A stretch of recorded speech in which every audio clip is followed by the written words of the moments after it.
AI에 대해서 설명을 좀 드리겠습니다. 고객이랑 10분이든 30분이든 1시간이든 통화를 합니다. 그럼 통화하면 통화 녹음이 있잖아요. 그 통화 녹음을 요즘에 AI 앱이 많은데 또 핸드폰에도 기능이 있어요.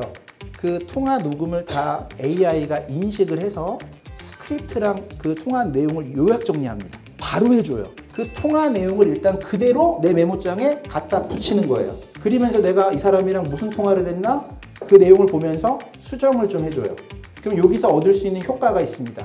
내가 얼마나 불필요한 말을 많이 하는 인간인가.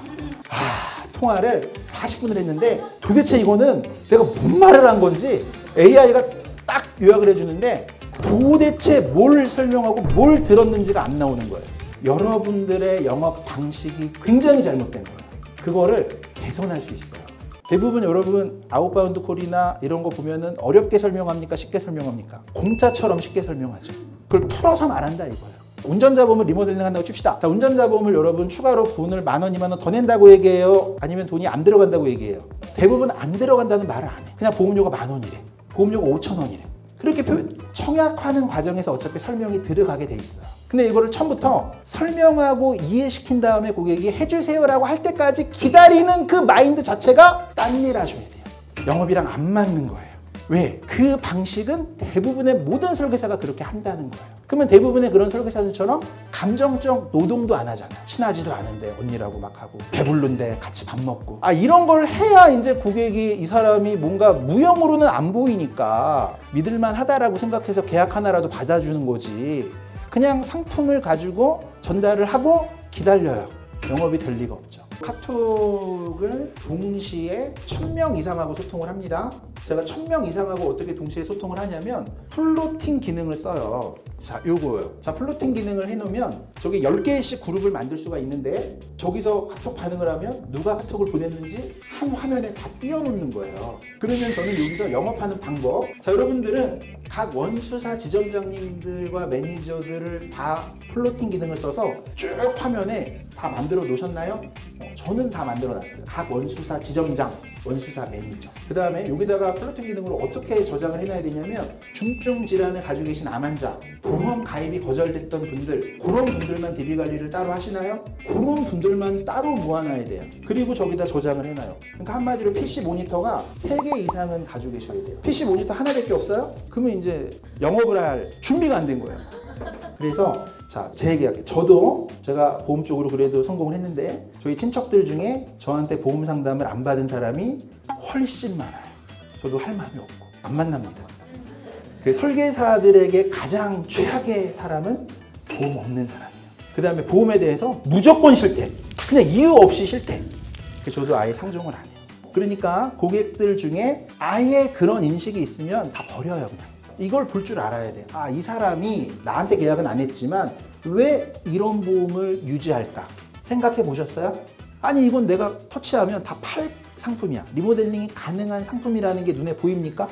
중요한 거예요. 제가 저희 메가 대표님한테 건의를 자꾸 드려요.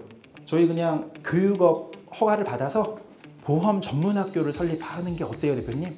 자, 보험 전문학교를 설립하면 여러분들 이제 과거 학교 생활 하셨던 것처럼 1교시는 약관 교육합니다. 2교시는 설계 교육합니다. 3교시는 화법 강사가 있어요. 왜 표정이 그래요? 뭐 남편이랑 어제 뭐 이러면서 뭐 이렇게 하는 재밌게 하는 분들이 있어요. 그런 것부터 바뀌셔야 돼요. 그래서 화법 강의하고 4교시는 말하는 법, 뭐 세일즈, 그러니까 여러분들 문자 보내도 너무 이상하게 보내. 그 문자를 나한테 먼저 보낸 다음에 내가 먼저 봐. 요 정도로 보내면 괜찮겠다라는 생각도 안 하는 거예요. 세일즈가 딴 게 아니에요. 그러니까 이것도 훈련이 돼야 된다. 그러니까 상품을 잘 찾으면 이런 거 제가 좀 이따 말씀드리겠지만 초간편 305에서 가운데 0은 투약, 수술, 입원, 치료 다 물어보는 거잖아요. 그러면 뒤에 5는 뭐만 물어봐요? 중대질환이 아니고 암만 봐요. 그게 있어요. 305 중에 중대질환 암 하나만 봐요. 그 얘기는 암만 아닌 사람들은 가입이 거의 다 된다는 거죠. 그래서 특약이 치료 들어가죠, 입원 일당 들어가죠, 질병 사망 들어가죠? 그럼 완전 허점이에요. 그분이 만약에 3개월 이내 병원 간정만 없다면 고지가 없는 거예요. 왜? 가운데 0은 아예 안 물어보고 뒤에 5는 암 하나만 물어보니까 고객님이 병력을 봤는데 암은 아니야. 근데 이분이 중증 상태예요. 뭐 장애가 바로 나올 수도 있고 아니면 오래 입원할 수도 있고 아니면 이분이 오래 못 사실 수도 있고 질사가 들어간다고요. 그걸 제가 방송을 몇 번 했다가 손보가 상품을 닫았어요. 다른 회사도 마찬가지예요. 자, 만약에 자녀가 15세면 어린이 보험을 해야 될까요? 성인 보험을 해야 될까요? 대부분은 다 그냥 어린이를 하죠. 근데 어린이 보험이 30% 더 비싸더라고요. 왜? 성인 보험은 10년 건강 할인율이 있기 때문에 어차피 그게 10세부터 되거든요. 그러면 10세면은 그냥 10년 건강 할인율을 하는 게 인수가 되면 더 보험료가 싸다는 결론이에요. 그래서 건강할 때 가입하는 청춘어람이 더 행복플러스보다 저렴하더라고요. 그 다음에 40세도 청춘어람으로 하는 게 아이러브 어린이로 하는 것보다 더 저렴하더라고요. 그러니까 같은 나이인데도 불구하고 플랜 자체가 겹치더라 이거예요. 이게 DB 손해보험의 문제만 있는 게 그런 게 아니고 메리츠든 하나든 다 겹쳐요.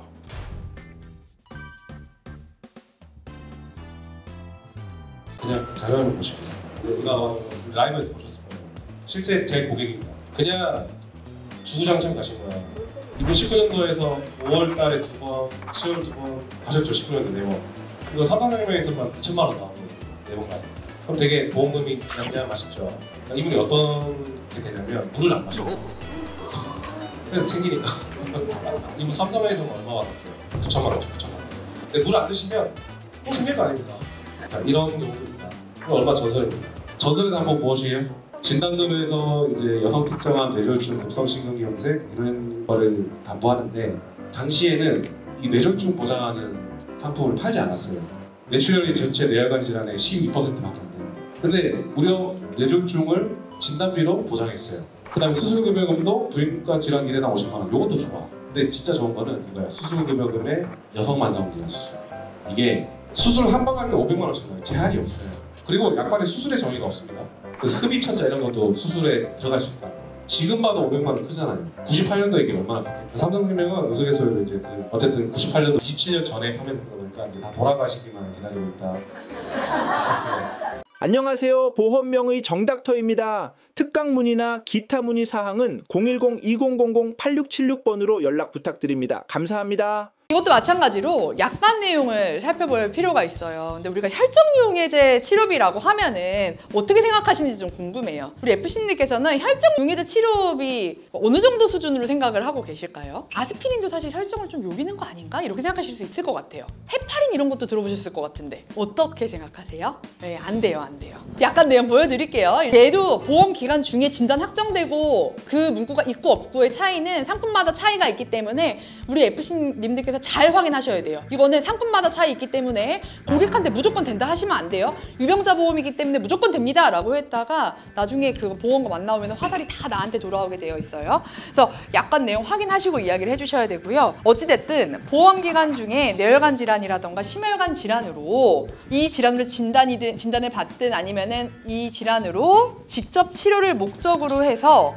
혈전용해제를 주입하는 거에 대해서 우리가 치료비를 인정한다라고 정하고 있습니다. 일단 정맥혈관이나 동맥혈관에 혈전용해제를 투입을 해야 되는데요. 방금 말씀드렸었던 뭐 아스피린, 헤파린 이런 것들은요. 혈전용해제가 아니에요. 우리가 되게 흔해요. 아스피린, 헤파린 같은 경우는 굉장히 흔하고 뭐 우리 의학 드라마 같은 데서도 보시면 많이 나오고 아니면 드시고 계신 분들도 많이 계실 거예요. 근데 그거는 혈전용해제가 아니에요. 혈전용해제가 아니고 항응고제, 항혈소판제에 포함이 되는데 얘네는 사실 치료 목적으로 사용되는 게 아니고요. 예방을 목적으로 주로 사용이 돼요. 근데 그렇게 접근을 하면 조금 더 쉽게 받아들여지실 거예요. 아, 무조건 혈전용해제라고 생각했다면 이거는 치료라고 생각하고 그럼 또 보험금이 잘 나올 수 있을 거라고 생각을 하지만 얘는 예방 목적으로 사용이 된다라고 딱 인식을 하고 계시면 그럼 얘는 좀 어렵겠다라고 보실 수가 있다는 거예요. 아스피린, 헤파린 이런 것들은. 이것도 마찬가지로 약관 내용을 살펴볼 필요가 있어요. 근데 우리가 혈전용해제 치료비라고 하면은 어떻게 생각하시는지 좀 궁금해요. 우리 FC님께서는 혈전용해제 치료비 어느 정도 수준으로 생각을 하고 계실까요? 아스피린도 사실 혈전을 좀 요기는 거 아닌가? 이렇게 생각하실 수 있을 것 같아요. 헤파린 이런 것도 들어보셨을 것 같은데 어떻게 생각하세요? 네, 안 돼요, 안 돼요. 약간 내용 보여드릴게요. 얘도 보험 기간 중에 진단 확정되고 그 문구가 있고 없고의 차이는 상품마다 차이가 있기 때문에 우리 FC님들께서 잘 확인하셔야 돼요. 이거는 상품마다 차이 있기 때문에 고객한테 무조건 된다 하시면 안 돼요. 유병자 보험이기 때문에 무조건 됩니다 라고 했다가 나중에 그 보험금 안 나오면 화살이 다 나한테 돌아오게 되어 있어요. 그래서 약간 내용 확인하시고 이야기를 해주셔야 되고요. 어찌됐든 보험 기간 중에 뇌혈관 질환이라던가 심혈관 질환으로 이 질환으로 진단을 받든 아니면은 이 질환으로 직접 치료를 목적으로 해서 혈전 용해제를 주입하는 거에 대해서 우리가 치료비를 인정한다라고 정하고 있습니다. 일단 정맥혈관이나 동맥혈관에 혈전 용해제를 투입을 해야 되는데요. 방금 말씀드렸었던